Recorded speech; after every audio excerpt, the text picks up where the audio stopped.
Nous allons méditer et étudier le péché. Il n'y a que la Bible qui nous donne l'origine du péché. Nous trouvons sa trace noire en travers toute la Bible.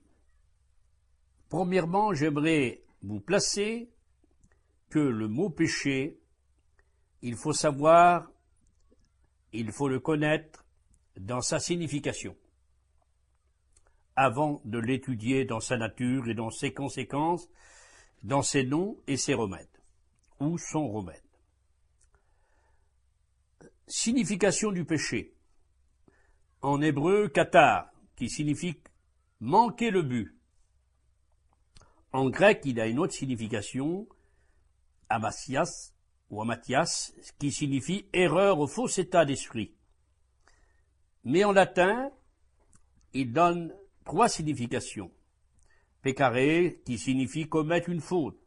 Bellum, qui signifie guerre. Fatalita, qui signifie faillite.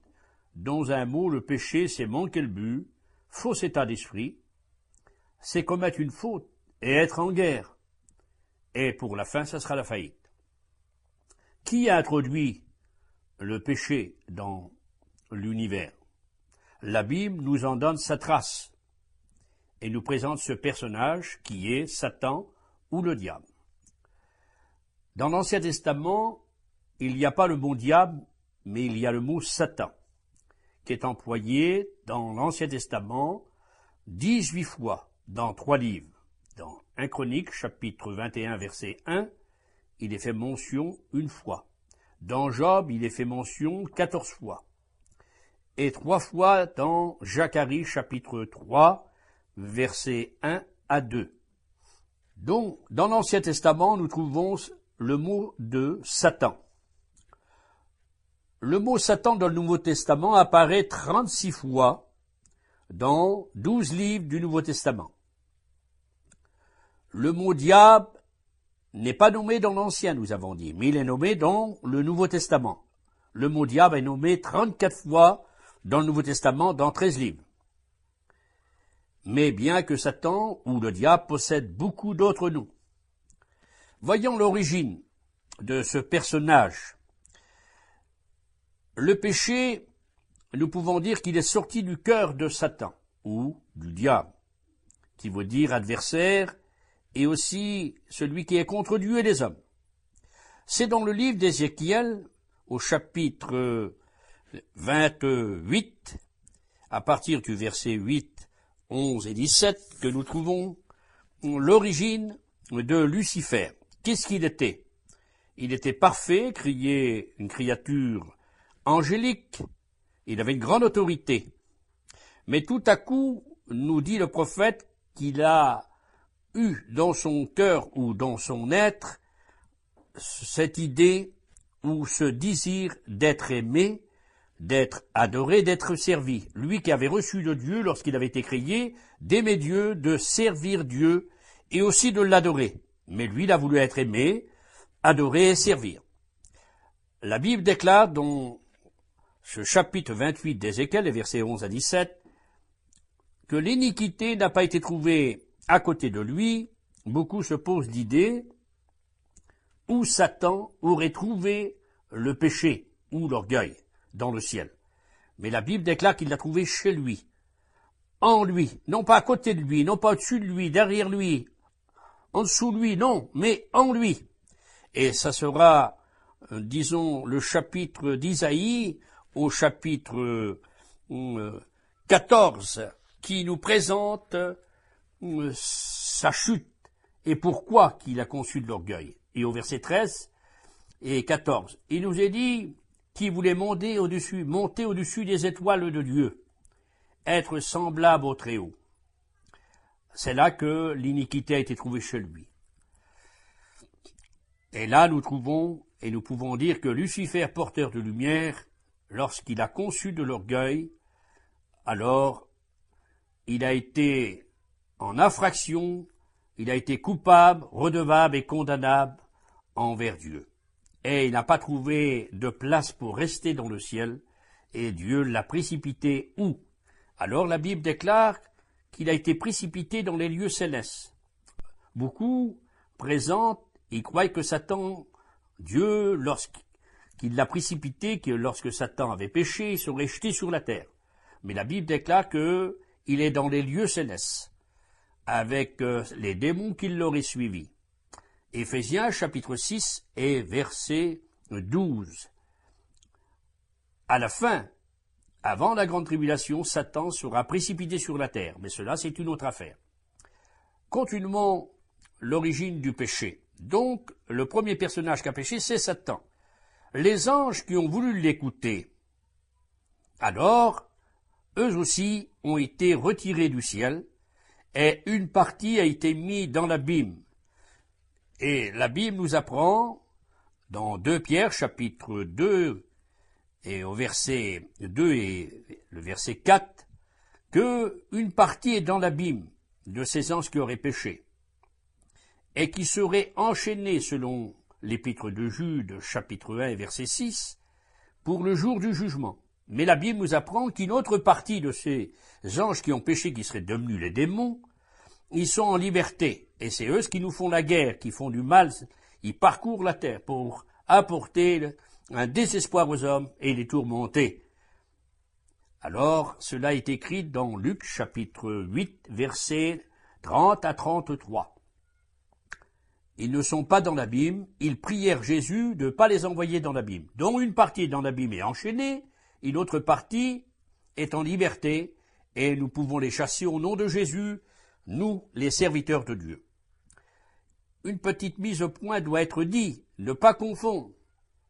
Nous ne voulons pas confondre et être dans l'erreur, à savoir que Satan n'était pas Satan dans l'origine. Dieu ne l'avait pas créé. Il l'avait créé, pas Satan, mais Lucifer, porteur de lumière. C'est lui qui a voulu et qui a conçu de l'orgueil, donc en lui. Et il a fait pécher aussi, disons, ces anges. Mais les anges n'étaient pas forcés de le suivre. Ils l'ont suivi parce qu'ils l'ont voulu. Mais les autres anges ont resté fidèles à Dieu. Donc, les anges déchus, qui sont devenus les démons, ainsi qu'avec Satan, leur domicile est dans les lieux célestes. Mais Satan parcourt la terre, il se promène selon Job, chapitre 1, verset 7. Et c'est pour ça que nous trouvons que les hommes vont être aussi tentés par cet adversaire et aussi les démons. Alors Dieu va créer le monde. Il va créer le monde parfait. Il va créer Adam et Ève le 6e jour de la création. Parce que la première création, c'est les anges. La deuxième création, c'est la création du commencement, dit la Bible. La troisième création, c'est la création des 6 jours. Et l'homme sera le couronnement de la création des 6 jours avec sa femme.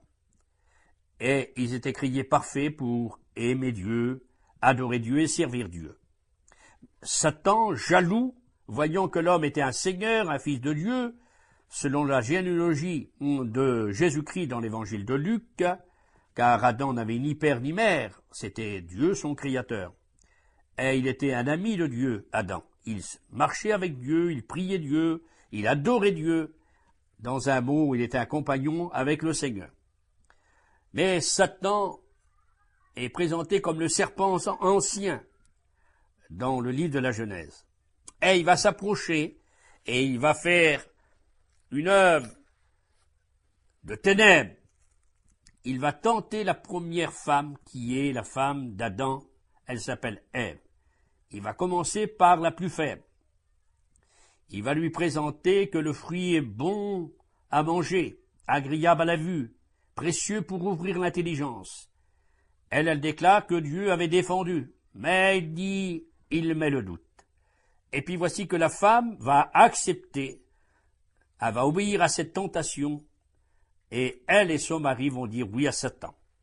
L'acceptation du péché. Lorsque Ève et Adam ont accepté de manger le fruit défendu, alors cela va se présenter sur 3 formes. Sur un acte, c'est la manifestation de la volonté humaine, dit le dictionnaire. Elle vit que l'arbre était bon à manger, agréable à la vue, et qu'il était précieux pour ouvrir l'intelligence. Ensuite, le péché, l'acceptation du péché, nous la voyons sur un deuxième point, une deuxième forme, une attitude. c'est la position du corps, dit le dictionnaire. Elle prit de son fruit et en mangea, et en donna à son mari qui était près d'elle. Elle n'a pas été empêchée par son mari, mais lui a bien voulu en manger avec elle, dont tous les deux étaient responsables. La troisième forme de l'acceptation du péché, c'est un état. Donc un acte, c'est voir, une attitude, c'est prendre, c'est faire. Un état, c'est d'être. Ils se sont retrouvés tous les deux, et la honte était sur eux, ils étaient nus, et ils se cachèrent loin de la face de Dieu. Ainsi le premier couple avait péché. Satan lui-même qui avait été tenté par lui-même, et il avait tenté les anges, maintenant il va tenter la tête de la race humaine, qui est Adam et Ève. Dont le péché, mes amis, c'est la transgression de la loi de Dieu, selon 1 Jean chapitre 3 et verset 4. Dont le péché, c'est la désobéissance, nous déclare la Bible, à la volonté révélée de Dieu. Adam et Ève ont désobéi à la parole de Dieu, à la parole exprimée de son Créateur. Ils ont enfreint le commandement de Dieu, ils se sont rendus coupables au commandement divin.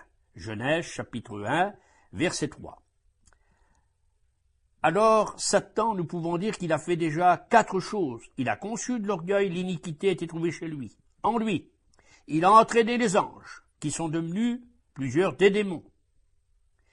Il est l'auteur du chaos, et il a fait pécher Adam et Ève. Le responsable de l'introduction du péché dans le monde, c'est Satan. Conséquence du péché, Ève a été vaincue par Satan. Adam, à son tour, sera vaincu par sa femme Ève. Alors Dieu va prononcer 4 sentences. Une contre le serpent qui est Satan. Il lui dira, tu seras maudit, je mettrai l'inimité entre toi et la femme, entre ta postérité et sa postérité. Celle-ci t'écrasera la tête et tu lui blesseras le talon. Genèse chapitre 3, versets 14 à 15. Déjà, cette prophétie concernant que Satan allait avoir la tête écrasée, 4000 ans plus tard par Jésus-Christ, le Fils de Dieu, n'a pas été apportée cette prophétie par un prophète, un homme, mais par Dieu lui-même. Première sentence. Deuxième sentence que Dieu va prononcer, c'est contre la femme. Il dit, je montrerai ta souffrance, et tu seras soumis à ton mari dominera sur toi.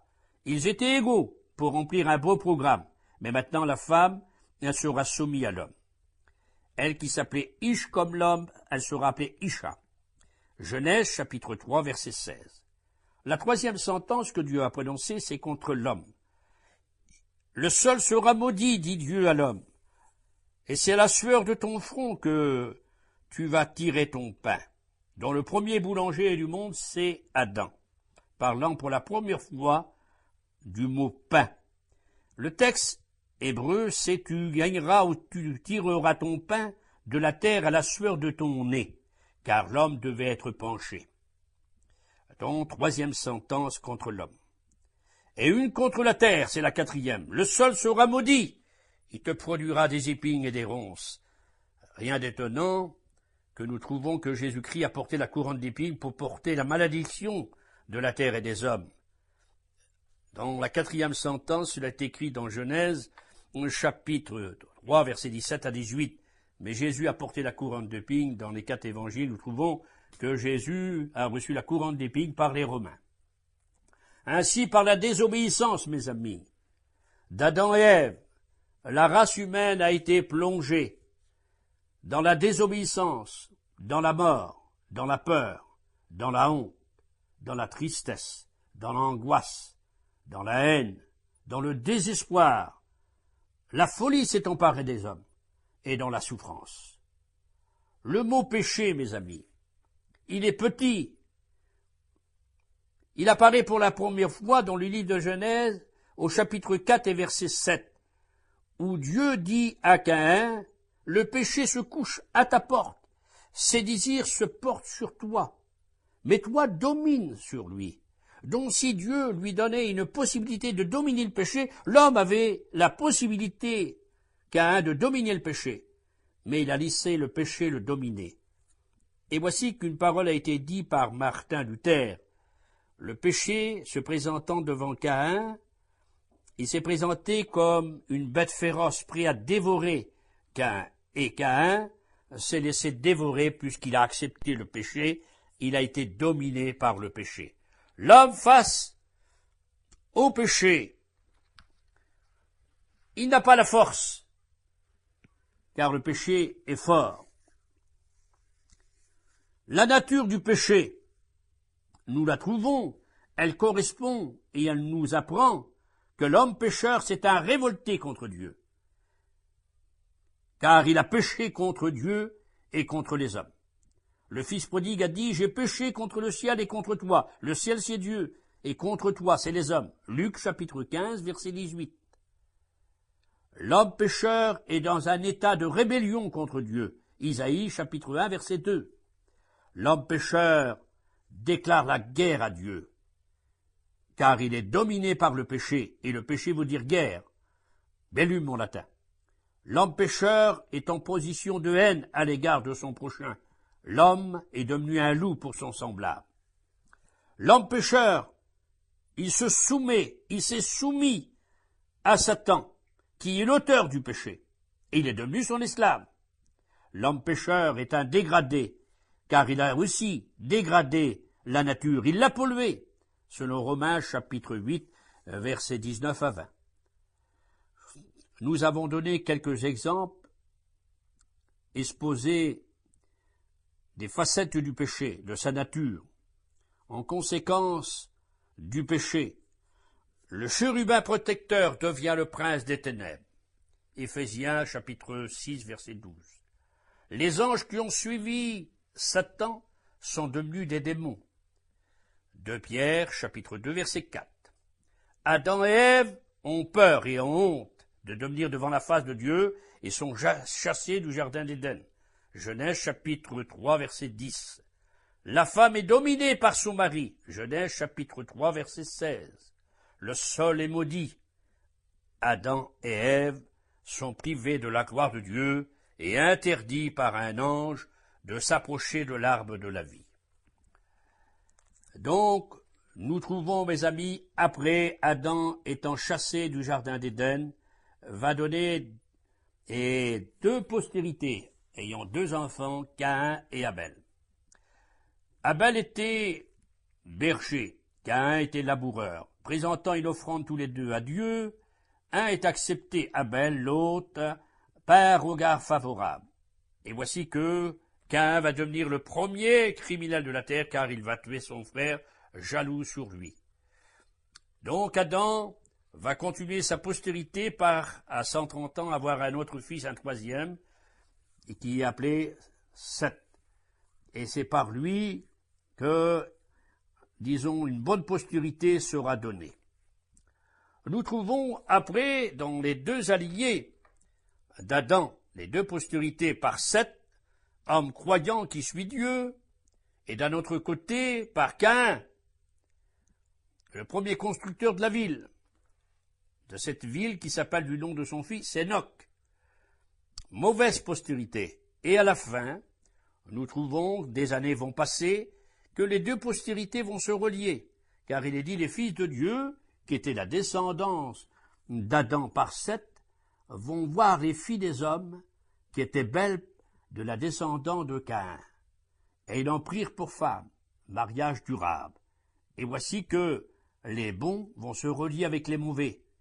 Et ainsi, Dieu sera attristé, car de la bonne postérité liée avec la mauvaise postérité, alors Dieu prononce une sentence, dans 120 ans, et il y aura un jugement qui sera le jugement du déluge. Ainsi les hommes vont continuer leur chemin dans le péché, et Dieu va décider d'apporter une destruction à l'homme, de toute la terre, et il apportera le déluge. Mais il va parler à Noé, cet homme qui suit Dieu, qui connaît le Seigneur, il est intègre. Et voici que Dieu décide que Noé, avec sa famille, va rentrer dans l'arche. Mais avant, il fallait le construire. Alors on pense qu'il a mis de 60 à 70 ans pour faire l'arche. Ne faisons pas d'erreur, il n'a pas mis 120 ans. Les 120 ans, c'est lorsque Dieu a prononcé qu'il y aurait un jugement, lorsque les filles des hommes se sont reliés avec la descendance de Seth. Mais Noé avait 500 ans lorsqu'il engendra ses fils, et voici, lorsque Dieu lui parle qu'il va faire le déluge, ses fils sont mariés.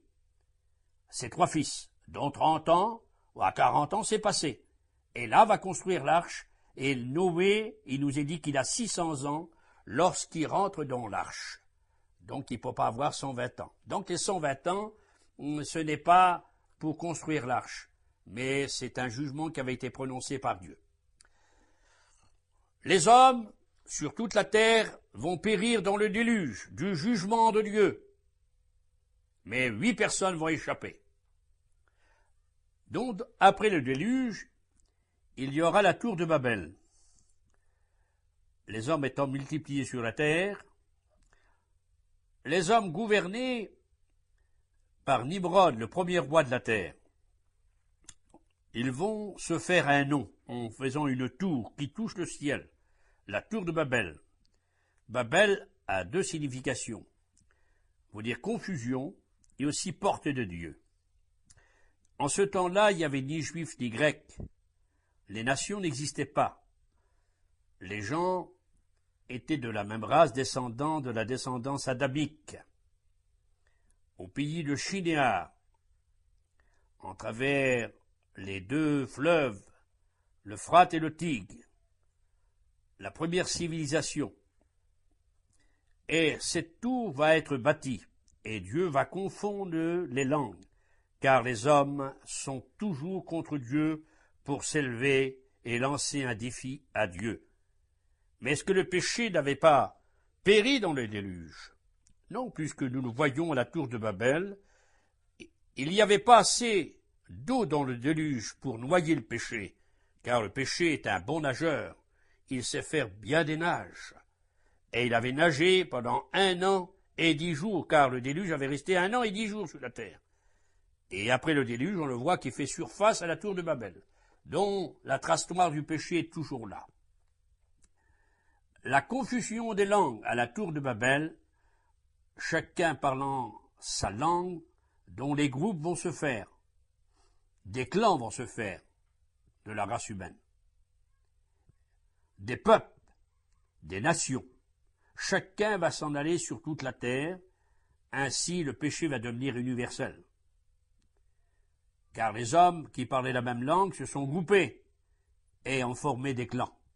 Et ainsi le péché, qui était dans un endroit, qui venait de Satan, passant par les anges qui avaient désobéi et Adam et Ève, maintenant est sur tous les hommes qui vont être sur la surface de la terre après la tour de Babel. Ainsi, mes amis, dans ces nations, le péché va prendre une ampleur, et nous trouvons le péché vieux comme le monde, et qui sera dans tous les hommes, et nous pouvons dire que le péché, je vais le présenter pour vous faire comprendre, c'est un désordre, et 6 points sont donnés. Voyons le péché sur un désordre premièrement cosmique. Il y a beaucoup de choses qui changent dans les cieux. Il y a du désordre cosmique, de la pollution par les avions, les fusées. Ça serait long de vous continuer là-dessus. Mais s'il y a un désordre cosmique, la Bible nous apprend que le péché aussi c'est un désordre terrestre. Le désordre terrestre existe, la pollution. L'homme connaît aussi sur la terre bien des choses. Et la terre est polluée. Lorsque nous trouvons aussi, et nous voyons la désobéissance des hommes, le péché, nous pourrons dire que c'est un désordre religieux. Après la tour de Babel, chacun va prendre sa croyance, va inventer des dieux, va les fabriquer de ses mains, et ils vont les adorer. Alors nous trouvons dans le monde combien qu'il y a de religions. Et le péché, c'est un désordre religieux, car le monde est partagé. 1 milliard de catholiques, 1 milliard d'islamites, 600 millions de bouddhistes, sans compter les hindouistes, sans compter les sectes pernicieuses, et tout ce qui existe dans le monde. Oui, il y a un désordre religieux. Mais le péché, nous pouvons dire qu'il est un désordre politique. Les politiciens se partagent la planète Terre, et chacun dit votez pour moi, chacun a raison, mais toutes ces parties ne pourront apporter le bonheur à l'homme et la satisfaction. Mais la Bible nous apprend que le péché, c'est un désordre moraux. L'homme, il est immoral. Il commet des fautes, il commet le péché. Lorsqu'on marie des hommes ensemble, lorsque des femmes se marient ensemble, ils anéantissent le commandement de Dieu et ils désobéissent. Le monde vit dans l'immoralité. Nous pouvons dire à cause de cela qu'il y aura et qu'il y a des jugements. Mais le péché nous apprend que c'était un désordre aussi, c'est un désordre corporel. Savez-vous qu'il y a plus de 160 000 personnes qui meurent chaque jour? Ça fait à peu près plus de 100 millions qui quittent la Terre. Il y a beaucoup de naissances dans le monde. Mais nous trouvons tous ces désordres. Le désordre, disons, soit, comme j'ai dit tout à l'heure, cosmique, terrestre, religieux, politique, moraux, mais aussi ce désordre qui n'est pas satisfaisant pour les hommes, immoraux. Les hommes sont devenus des pécheurs. Donc nous disons qu'il y a un désordre parce que la mortalité existe, désordre corporel. Le péché, son salaire, c'est la mort. L'homme connaît la mort dans sa vie de son corps terrestre. La vie de l'homme, dit le psaume 110, verset 10, allait de 70 à 80 ans pour les plus robustes. Mais combien d'hommes quittent la terre? Oui, mes amis, nous ne pouvons rien faire, mais s'il y a la mort du corps, il y a aussi la mort spirituelle. Mais personne là, à cause du péché, ne pourra satisfaire et sauver l'homme. Les ressources que l'homme a sont bien pauvres. Voyons maintenant, si vous voulez bien, quelques noms du péché qu'on pourrait lui donner. Car j'ai dit que le péché est plus fort que l'homme. Il domine l'homme, il a brisé l'homme, il a anéanti l'homme, il a cassé l'homme, il a aveuglé l'homme, il a abaissé l'homme, il a pollué l'homme, il l'a égaré, il l'a courbé, il l'a dégradé, il l'a brisé, il l'a anéanti. Et devant l'ampleur, la force du péché, l'homme est incapable de se débarrasser, car le péché est soudé à lui. Il est collé à sa peau, il est coulé dans son sang, dans sa moelle, il est dans ses yeux, dans ses oreilles, dans ses mains, dans ses pieds, et l'homme est incapable, car le péché est toujours plus fort que lui. Qui pourra avoir un remède pour guérir l'homme, l'humanité, la race humaine, le monde de son péché? Aucune banque. Il n'y a pas d'argent, il n'y a pas d'or pour acheter l'homme. L'homme est incapable de racheter son salut, de se racheter, car le péché est plus fort que lui. Voyons quelques noms du péché. Pour nous faire comprendre, nous pourrons décrire ainsi: le péché est une grave maladie, contaminant l'homme, tout son être tout entier, selon Genèse 18, verset 20. Le péché est comme un nuage sombre qui nous cache la face de Dieu et qui nous empêche de voir la bénédiction de Dieu. Isaïe, chapitre 59, verset 2. Le péché est comme une corde qui lie la puissance de l'homme pour l'appauvrir. Proverbe, chapitre 5 et verset 22. Le péché est une abominable idole dont l'homme se prosterne et l'adore. Apocalypse, chapitre 13, verset 15 à 18. Le péché est un monstre tyrannique qui tient ses esclaves enchaînés.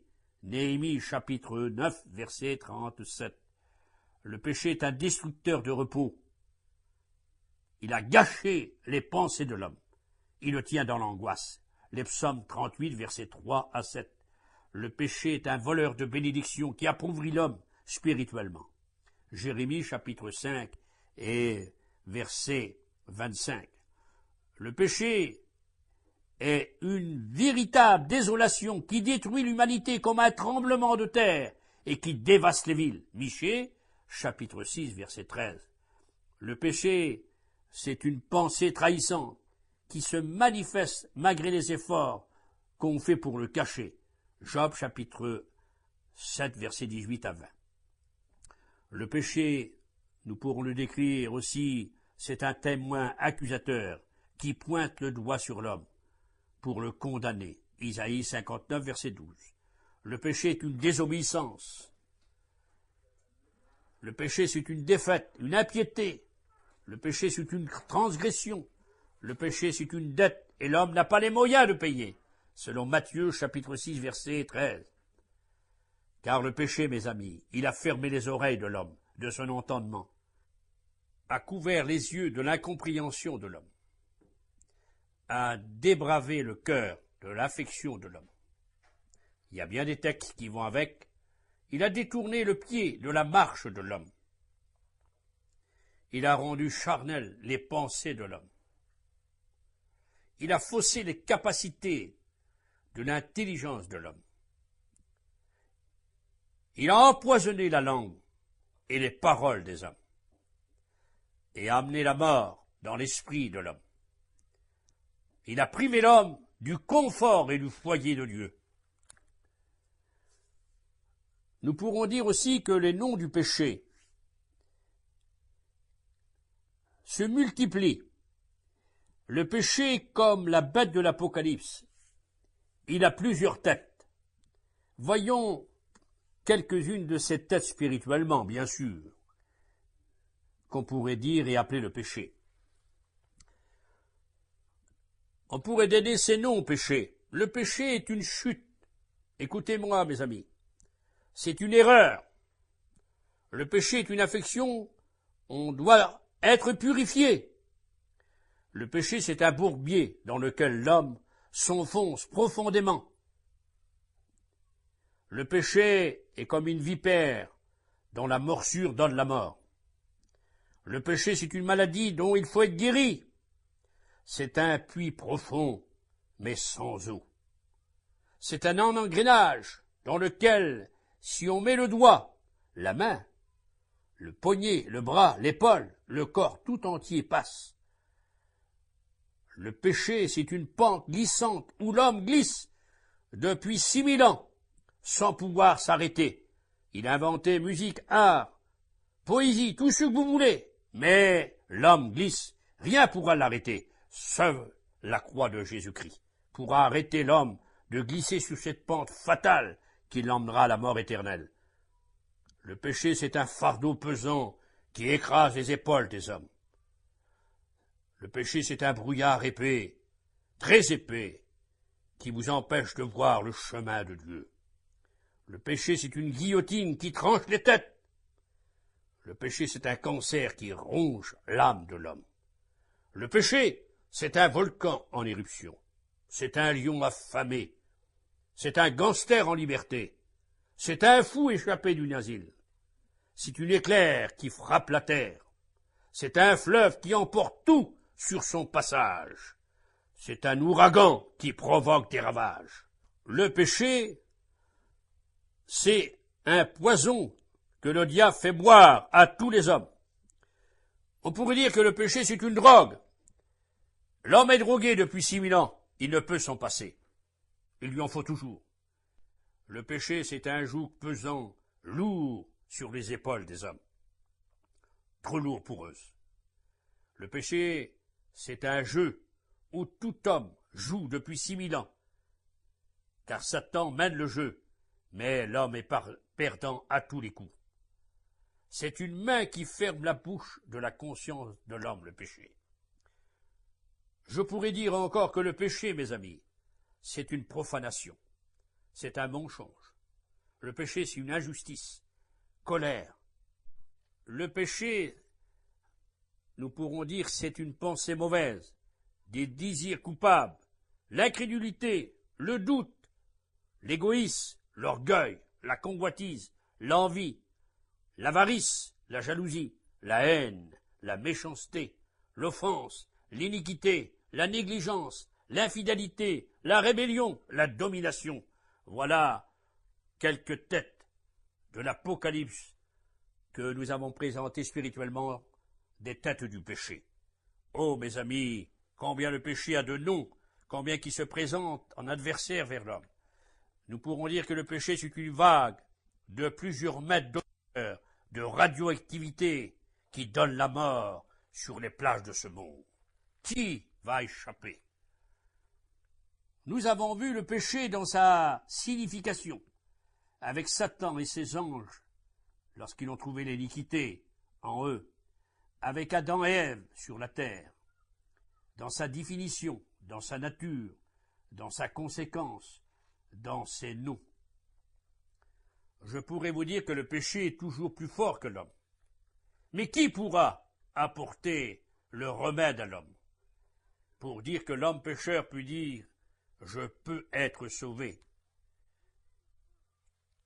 L'homme étant coupable et qu'il ne peut pas se débarrasser du péché, pour lui, restant pécheur, vivant sa vie charnelle sur cette terre, le péché l'emportera et il se trouvera sans Dieu, car il ira loin de Dieu. La Bible déclare que le salaire du péché, c'est la mort. Cette mort, et comme il est dit dans la Bible, l'âme qui pêche, c'est celle qui mourra. Mourir, c'est d'être jeté dans la seconde mort, selon l'Apocalypse. Loin de Dieu, en enfer pour l'éternité, à la fin du monde. L'homme pécheur qui meurt sans Dieu à l'heure actuelle ne va pas au ciel, ne va pas dans le paradis, mais il descend en bas dans le Sheol, comme c'est écrit dans l'enseignement de Jésus, dans Luc chapitre 16. L'homme qui était sans Dieu, le mauvais riche, est mort, ainsi que Lazare, mais Lazare a été emporté en haut, car il avait été pardonné de ses péchés, et l'autre avait pas reçu le pardon de ses péchés.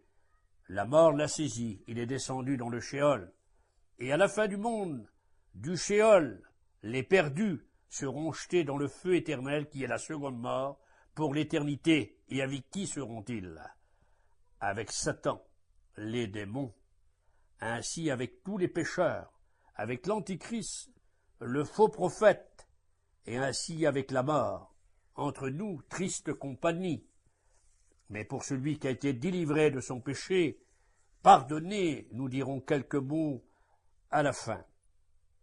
Donc l'homme, devant l'ampleur du péché, étant pécheur, il est responsable envers Dieu, parce qu'il commet le mal.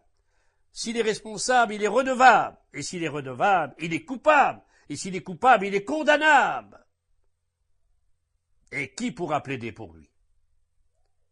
Qui aura donc le remède? Qui aura donc le médicament pour que l'homme pécheur puisse être pardonné à l'intérieur et à l'extérieur, pour le transformer, lui apporter une vie nouvelle? La Bible déclare qu'aucune religion, aucun homme, le rachat de l'homme est cher, il n'aura jamais lieu par l'homme. Les psaumes, au chapitre 49, vous lirez cet psaume, personne ne peut se racheter devant Dieu. Mais voici, la Bible nous apprend, et c'est là que j'aimerais mettre le point pour vous, capital, vital, qui sera pour vous, pécheurs, un moyen de salut, d'échapper à la force et à l'ampleur du péché. La Bible nous apprend que Dieu a tant aimé le monde qu'il a donné son Fils Jésus-Christ, Jean 3,16. Depuis 2000 ans, hommes de Dieu, serviteurs de Dieu, chrétiens en témoignent, pâchant dans leur bouche comme des clochettes d'or pour nous dire Dieu a tant aimé le monde. Il n'a pas donné une religion, une théorie, un moyen humain pour sauver le monde, mais il a donné une personne, et cette personne s'appelle Jésus-Christ.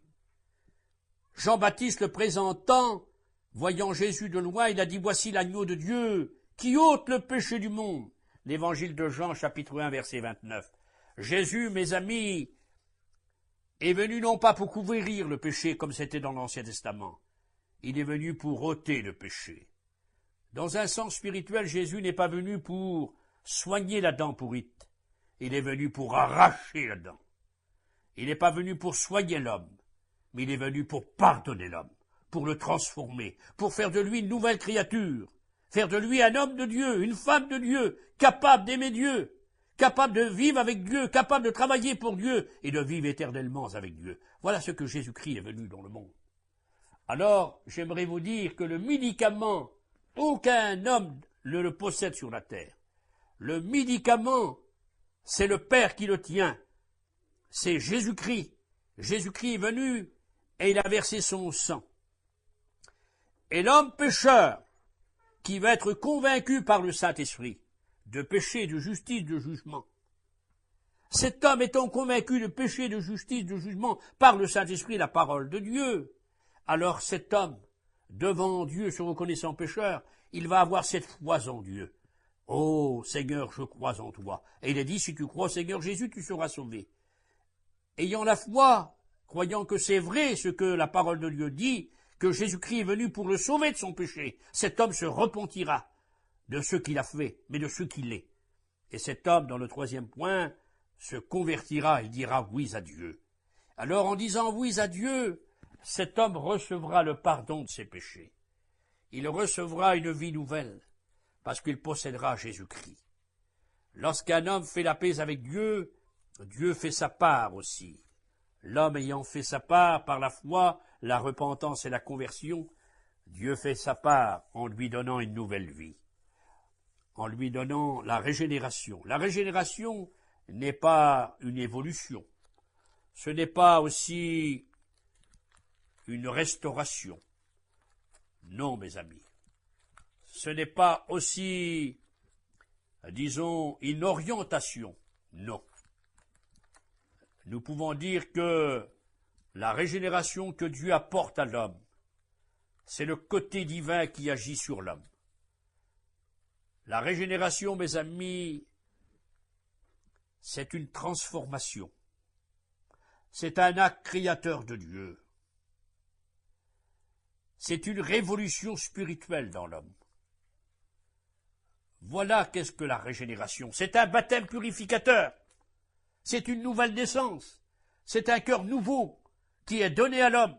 Dieu dit, je retirerai le cœur de pierre et je mettrai un cœur de chair dans le prophète.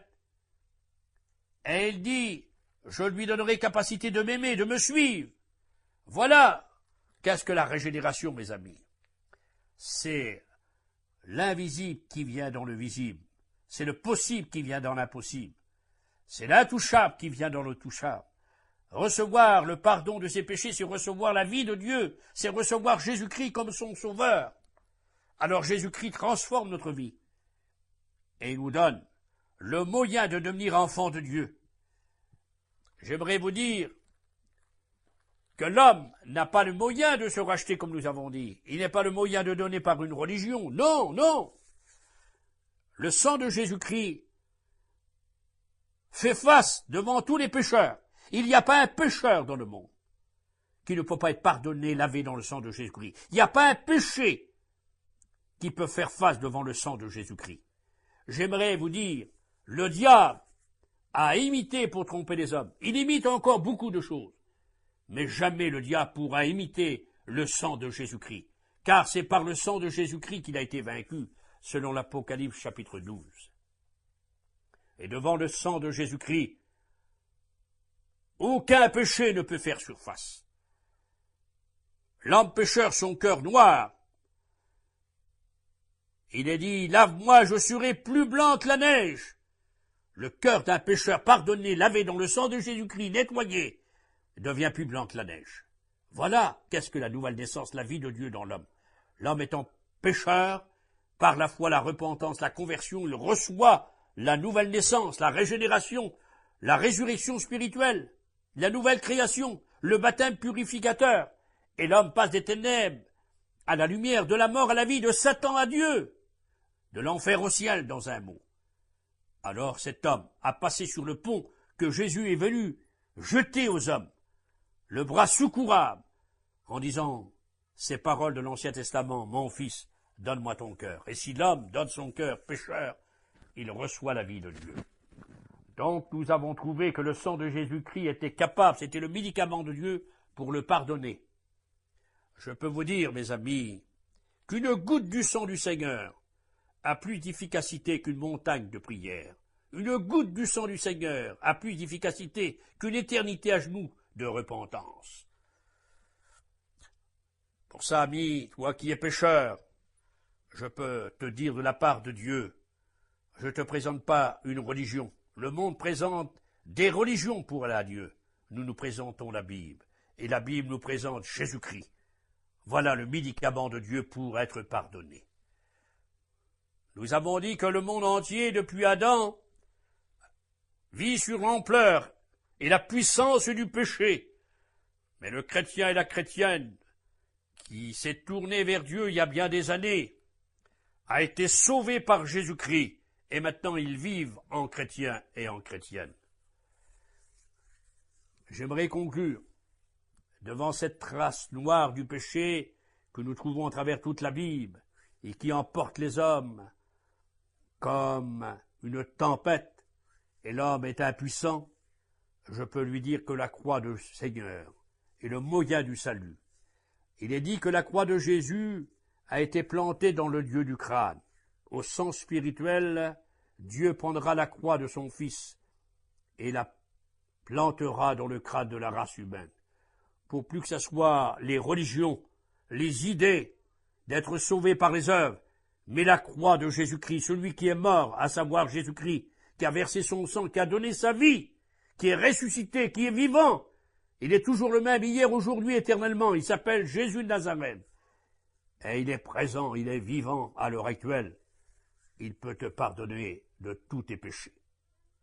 Oui, mais toi, étant pardonné de tes péchés, tu pourrais te dire, mais est-ce que j'aurai la puissance? Est-ce que j'aurai la force de rester et de dominer le péché? Le diable dit non, le monde dit non, les démons disent non, le péché dit non, mais la Bible dit oui. Tu peux échapper, tu peux résister. Nous pouvons pas plutôt empêcher les oiseaux de tourner au-dessus de notre tête, mais nous pouvons les empêcher de faire des nids. Le péché sera toujours dans le monde. Nous ne pouvons pas l'empêcher, car il est là, et il sera là jusqu'à la fin du monde. Mais nous pouvons dire non au péché. Nous avons la possibilité, car il est dit dans la Bible, celui qui vit en nous, à savoir Jésus-Christ, est plus grand que celui qui est dans le monde. C'est pour cela que nous, les prédicateurs, nous avons un message pour tous les hommes. Les étudiants ont des conseils pour ceux qui sont touchés. Et nous avons aussi de l'enseignement pour ceux qui veulent obéir. Nous disons, pour conclure, le péché, il est fort, il est vieux comme le monde, il emporte les hommes de tous les temps, il n'a pas de passeport. Dans tous les pays, il est le même. Vous pouvez prendre l'avion, une fusée, aller n'importe où dans les 5 continents. Vous trouverez les hommes pécheurs, vous trouverez le péché dans tous les ports, dans toutes les villes, sur la planète Terre, à la surface de la Terre. Le péché existe, car il est dit dans la Bible, le péché est lourd, il pèse sur la Terre. Le péché est universel. Il fait désobéir les hommes. Il les emportera, les hommes pécheurs, à tout jamais loin de Dieu. Mais si quelqu'un veut se tourner vers Jésus-Christ et de crier « J'accepte Jésus-Christ, je veux être lavé dans son sang », il recevra le pardon éternel de Dieu, la vie de Jésus-Christ, ce Sauveur qui va le libérer de son péché, et la puissance de l'Esprit Saint pour le conduire chaque jour et vivre dans l'autorité de la Bible. Que Dieu vous bénisse, toi pécheur. Je peux te dire, viens à Dieu, accepte Jésus-Christ pour être pardonné de tes péchés. Je te dis à toi, retrograde, de la part de Dieu, reviens à Dieu comme le Fils prodigue, pour être encore pardonné de tes péchés. Le Père t'attend, il te tend les bras, il veut te donner des chaussures neuves, une robe neuve. Toi, retrograde, reviens à lui. Dieu veut se réjouir avec toi. Et toi, prétendant chrétien, qui n'a jamais fait une rencontre avec Jésus-Christ, deviens un réel chrétien. Et toi, vrai chrétien, reste ferme, lutte contre le péché. Tu as la force, car tu es chrétien, tu possèdes Dieu le Père, Jésus-Christ et le Saint-Esprit en toi. Alors va de l'avant et disons au monde, nous avons les moyens, un moyen, Jésus-Christ, seul espoir des hommes, pour sauver le pécheur. Amen.